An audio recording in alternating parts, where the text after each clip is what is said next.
Muy buenos días, les doy la bienvenida a nuestro tiempo devocional Tu Palabra para encontrar el camino. Hoy es 3 de octubre del 2025. Vamos a continuar con la lectura de la Biblia en un año con la segunda carta de Pablo a los Tesalonicenses capítulo 3. Segunda de Tesalonicenses 3.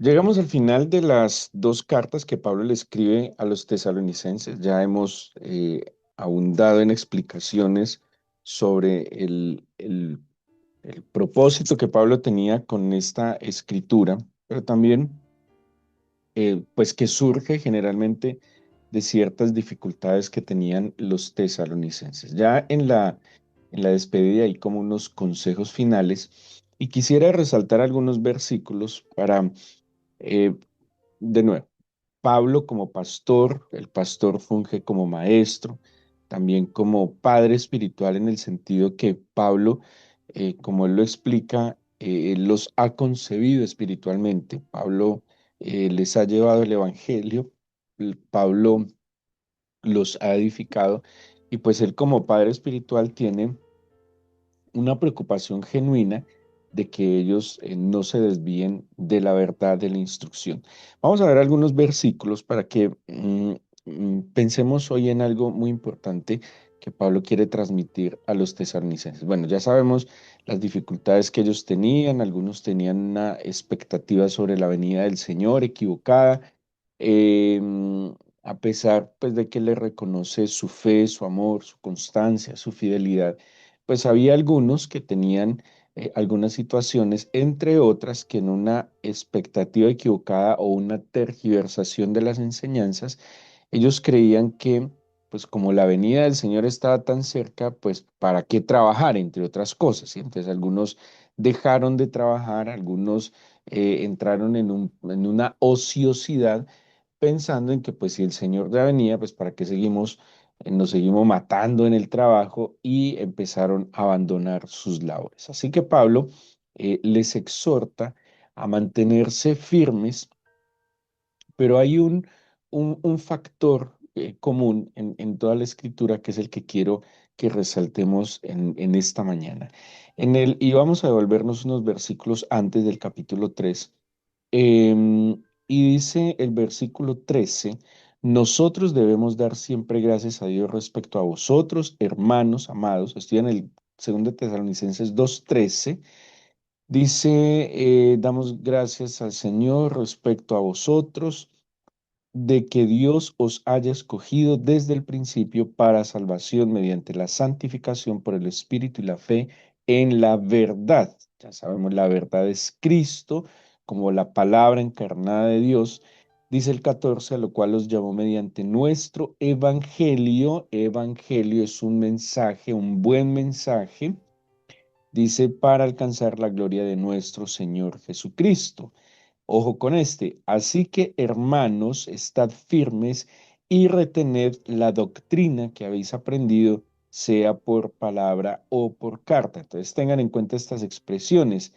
Em, el evangelio, ¿sí? La expresión verdad.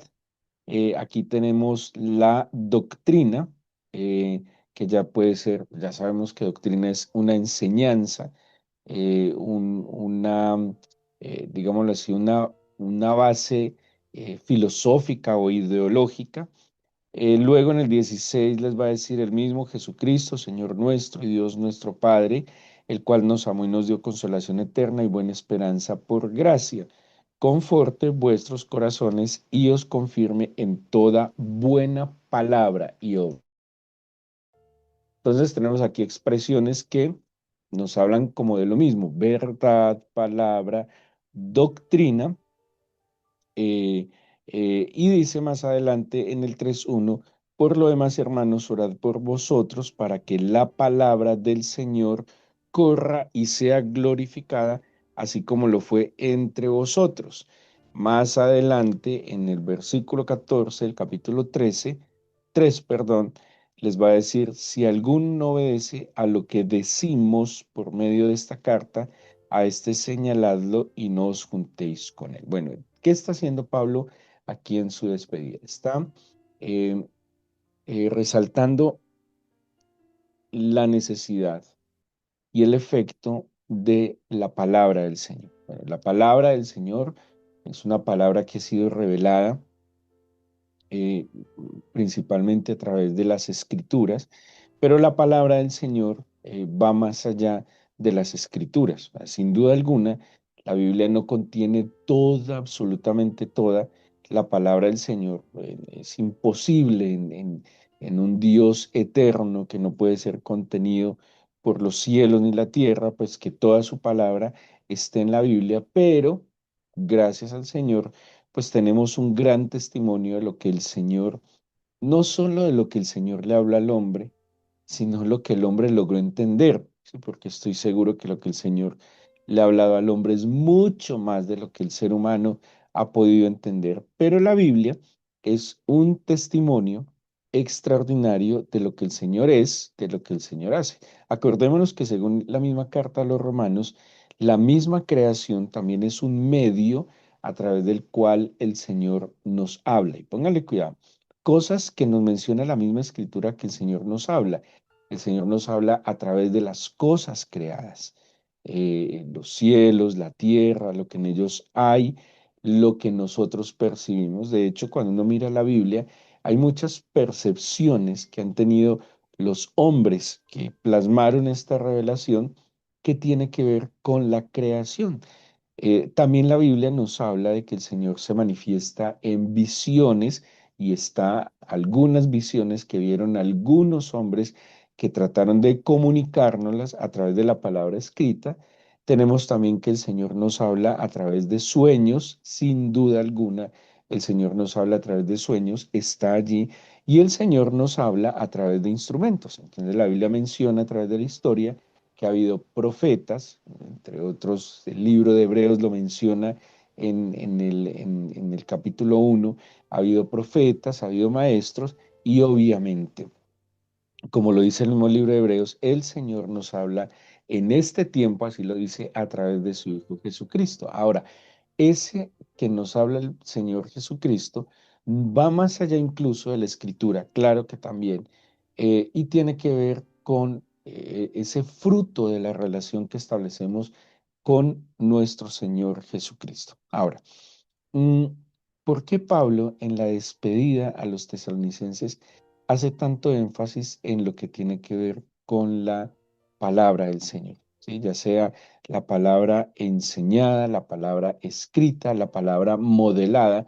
Cuando me refiero a la palabra modelada, es eh, Pablo como maestro les mostró la palabra del Señor a través de sus vivencias, ¿sí?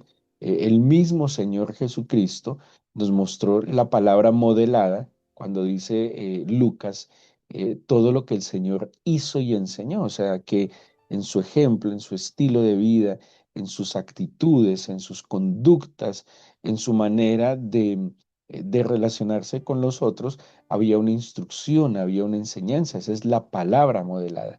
Y Pablo, preocupado por sus discípulos que han entrado en algunos errores, los exhorta a que presten mucha atención a la palabra revelada que tienen escrita, a la palabra modelada, que fue lo que él con sus compañeros les enseñó en la vivencia, que le presten atención a la palabra revelada no solo escrita, sino también a lo que el Señor, como les acabo de decir, fruto de su relación con él y fruto de la soberanía del Señor para comunicar su voluntad, como les dije, a través de visiones, a través de sueños, a través de experiencias de oración, pues que le presten mucha atención porque la palabra del Señor tiene un efecto sobrenatural en ellos. Y quiero referirme a un versículo muy importante, porque ¿a qué quiero llegar con todo esto?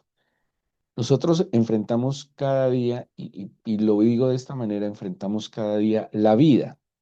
Cuando digo enfrentamos cada día la vida, es que la vida tiene diferentes situaciones, circunstancias que demandan de nosotros, ¿sí? Demandan de nosotros muchas cosas, demandan de nosotros tomar posturas, demanda de nosotros tomar decisiones, demanda de nosotros una capacidad de resistencia, demanda de nosotros eh, cómo reaccionamos ante los diferentes estímulos que tenemos día a día. Todos los días, o más bien ningún día es igual. ¿Sí? Y cuando todos los días son iguales, hay que reflexionar un poco más allá porque la vida implica movimiento y donde hay movimiento hay circunstancias que varían cada día, ¿sí? Hay unas que son similares y es normal, pero todos los días enfrentamos a situaciones complejas. Ahora, hay unas más complejas que otras, hay unas más desafiantes que otras, pero todos los días estamos enfrentando a situaciones, todos los días lidiamos con nuestra fe, todos los días lidiamos con nuestras dificultades, con nuestras necesidades y y necesitamos, y pues es lo que el Señor también nos provee, herramientas para el diario vivir. ¿Cómo enfrentamos? Y de nuevo, este enfrentamos no es que sea una lucha con, sino pues porque sigue siendo un desafío. Mire, hasta en los días, digámoslo, que hubiera un día perfecto.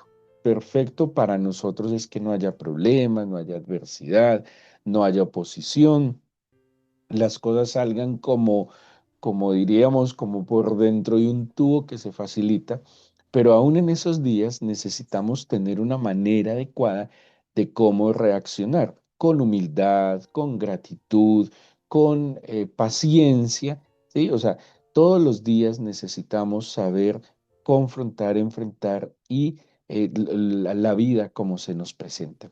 Y la palabra del Señor ha de tener un efecto sobrenatural para capacitarnos para que nosotros lo podamos enfrentar. Y ahora pregúntese algo de todo corazón.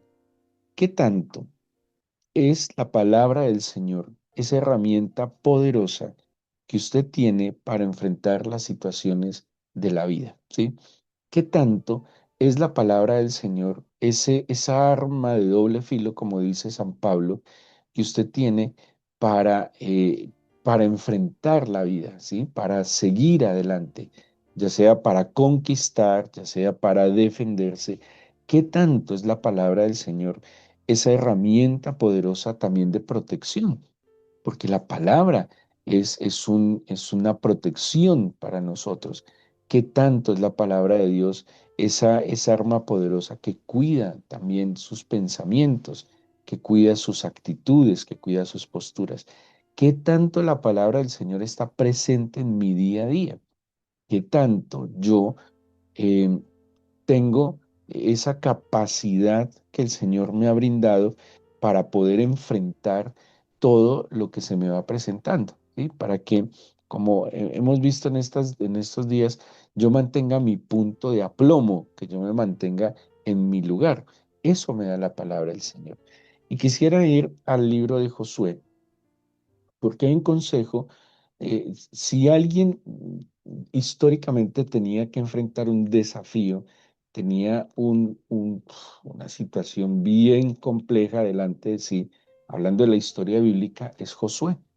Josué tenía nada más y nada menos que establecer un ejército con personas que habían nacido en el desierto, personas que habían tenido unas influencias eh, complejas, porque la influencia de esta generación que nació en el desierto eran hombres y mujeres que habían nacido en Egipto en la esclavitud.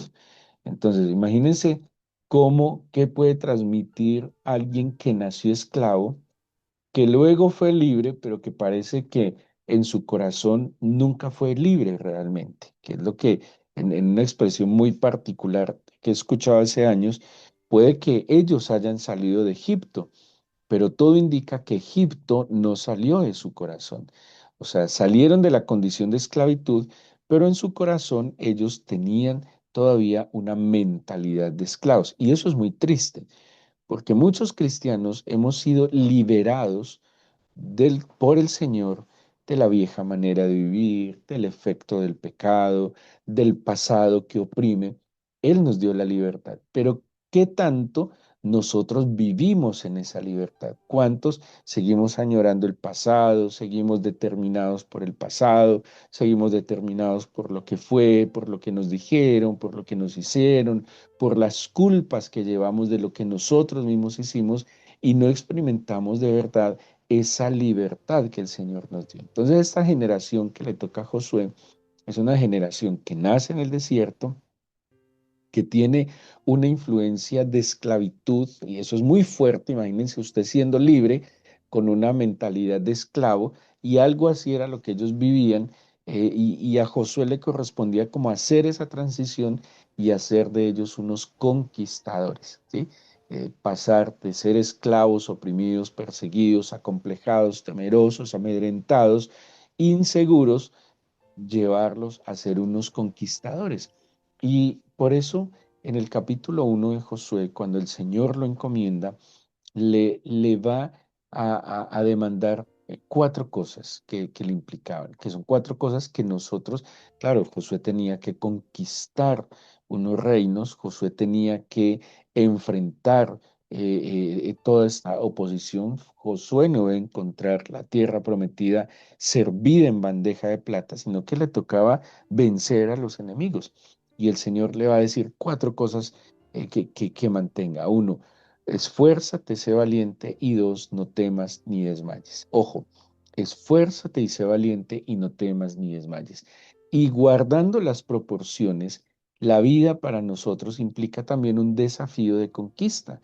La vida para nosotros implica vencer todas aquellas situaciones del pasado, del presente y seguramente situaciones que vendrán, que yo tenga la capacidad de conquistar mis miedos, mis dudas, mis inseguridades, de superar mis culpas. Ahora, ¿cómo se supera una culpa? Con genuino arrepentimiento. Todos hemos pecado, pero con genuino arrepentimiento y apartándonos del pecado es que nos debemos liberar de las culpas. De nuevo, hay una culpa normal que es el sentimiento lógico de haber transgredido las leyes espirituales y haber ofendido a nuestro prójimo, pero ya de ahí en adelante, si yo estoy genuinamente arrepentido y he aceptado el perdón del Señor, esa culpa tiene que desaparecer, pero a veces mantiene ahí, mantiene ahí. Ahora, si usted sigue pecando en lo mismo, en lo mismo, en lo mismo, pues es obvio y lógico que se sienta culpable, porque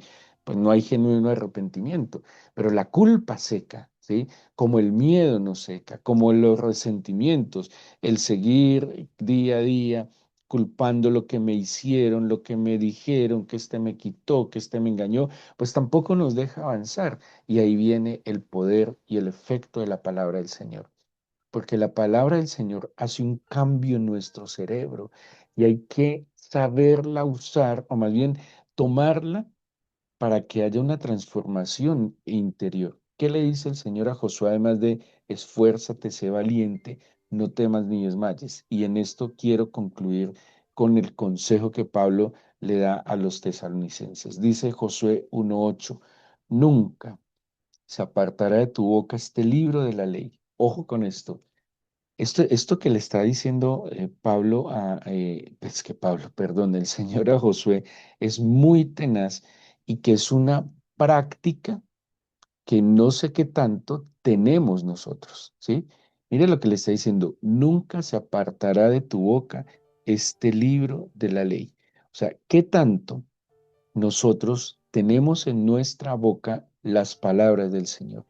¿Qué tanto repetimos la Biblia?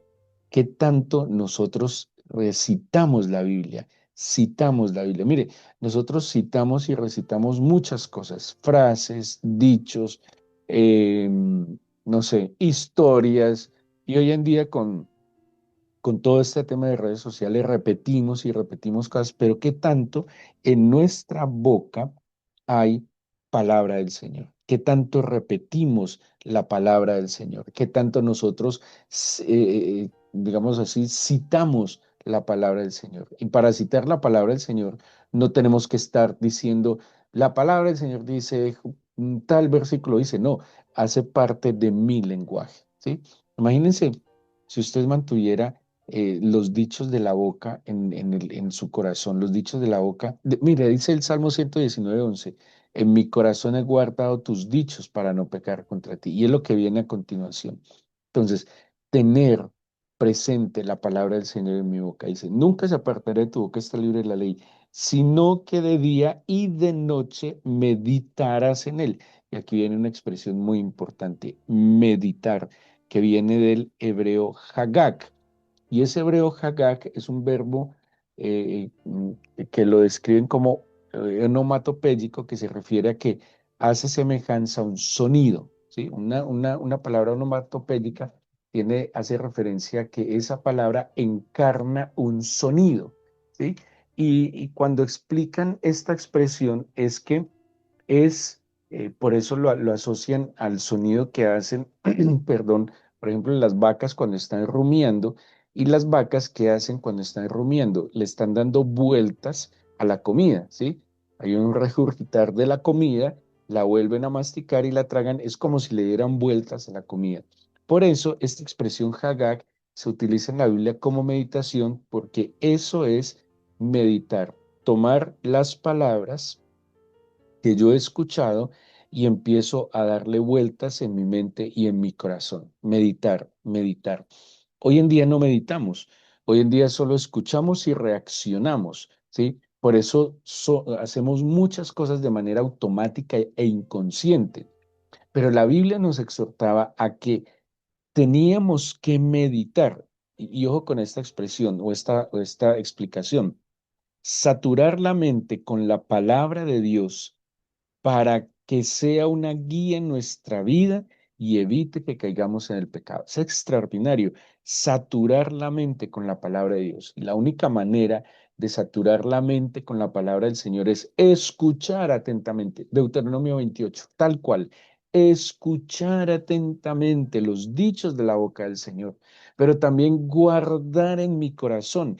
Y guardando en mi corazón viene lo que el Señor le dice a Josué, medita día y noche en su palabra. Y ojo, y si tú meditas, y escúchenme muy bien, de acuerdo a las meditaciones de mi corazón, de acuerdo a lo que hay en mi mente, de acuerdo a mis pensamientos, así voy a actuar. Dice la Biblia, tal es el hombre en su corazón, tal es él. De lo que está en su corazón habla la boca. El hombre bueno del buen tesoro de su corazón saca cosas buenas, mas el hombre malo del mal tesoro de su corazón saca cosas malas. ¿De qué está llena mi mente? ¿De qué está lleno mi corazón? ¿En qué están fundamentados mis pensamientos y mis meditaciones? Cuando dice medita en la palabra del Señor, es dale vueltas a la palabra del Señor. ¿Escuchaste esto? Pues entonces dale vueltas al entrar, al salir, al enfrentar las situaciones, porque cuando mi mente está enfocada en la palabra del Señor, en meditarla, cada situación que se me presenta el día a día, voy a tener una herramienta poderosa en mi interior para saber actuar. ¿Sí? Entonces, por poner un ejemplo, yo ese día experimento necesidad material. No sé, llegó el día de la cuota, llegó el día de pagar X cosa, se presentó una situación apremiante y no tenía cómo enfrentarla.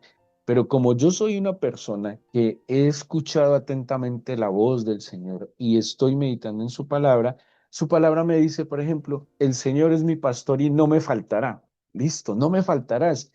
Ese no me faltará, que también se traduce comúnmente como nada me faltará, pues me permite descansar en saber de que por más apremiante que es esa situación, Él es mi pastor, Él está conmigo.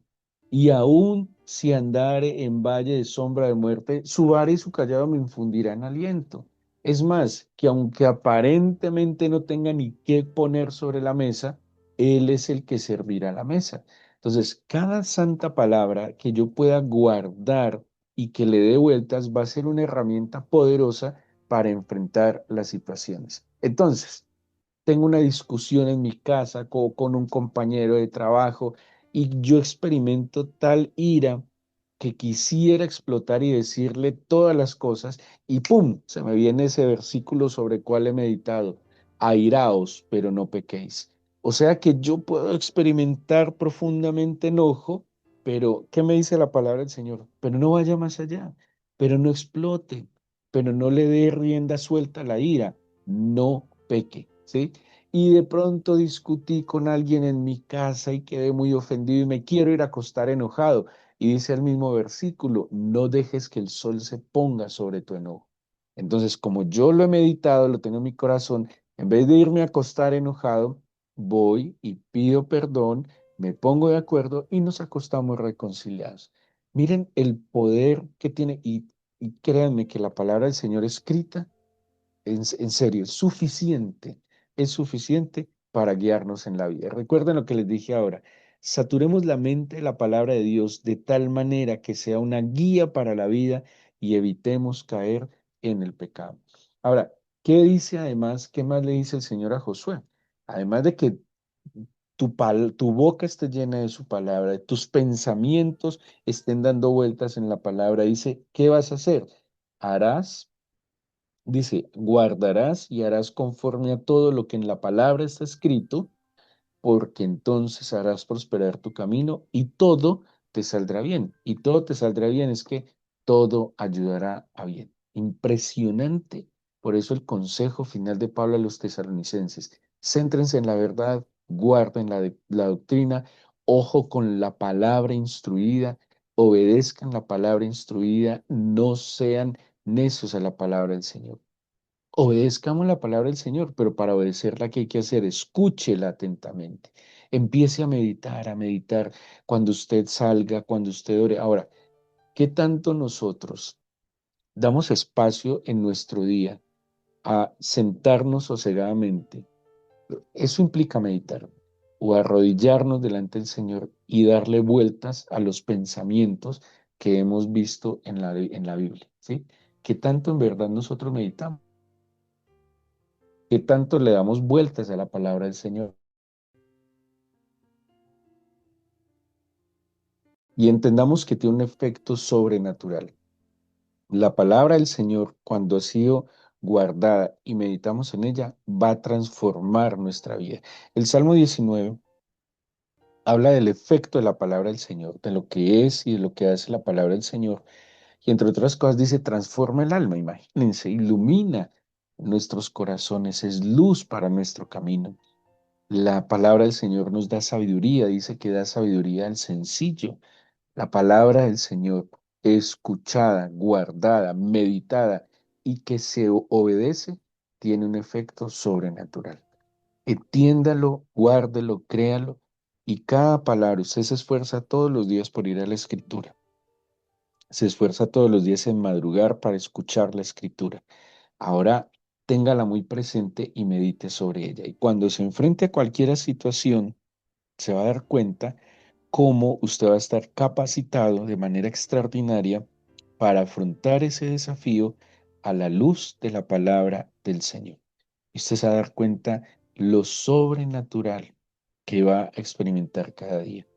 Descansemos en el saber que el Señor nos ama y que nos ha dado herramientas muy poderosas para que podamos enfrentar el día a día. Así que, bueno, hay muchos versículos que nos hablan de esto, de guardar la mente, cuidar el corazón, de meditar en su palabra y del efecto que trae. Les dejo uno para que lo tengan presente, el Salmo 1.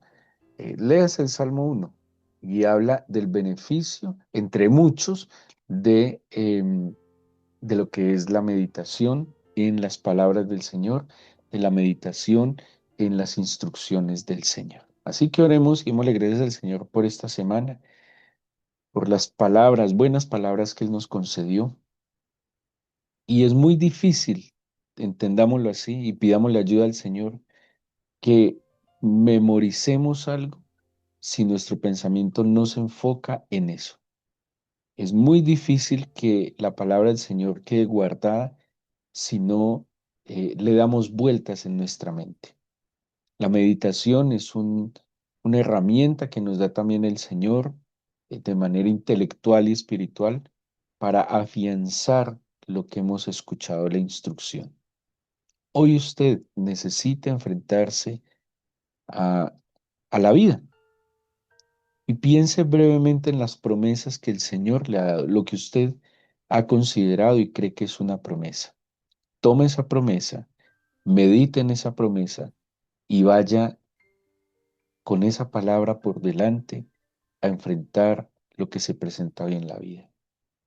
Tú me prometiste, Señor, entre otras cosas, que estarías conmigo al ser yo portador de tus buenas nuevas. Tú dijiste que todo aquel que fuera a las naciones a ser discípulos y que bautizaran el nombre del Padre, el Hijo y el Espíritu Santo, tú estarías con él todos los días hasta el fin del mundo.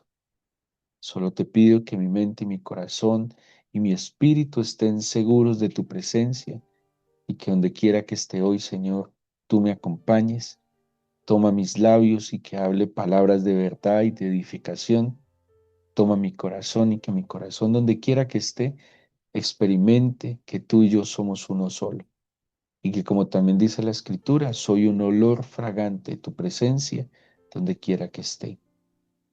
Dígale al Señor y coloque delante del Señor esa promesa y dígale, Padre, dame la fe y la obediencia para alcanzarla, para vivirla y para conquistar, Señor, eso que hoy tú pones delante de mí. Gracias por tu palabra.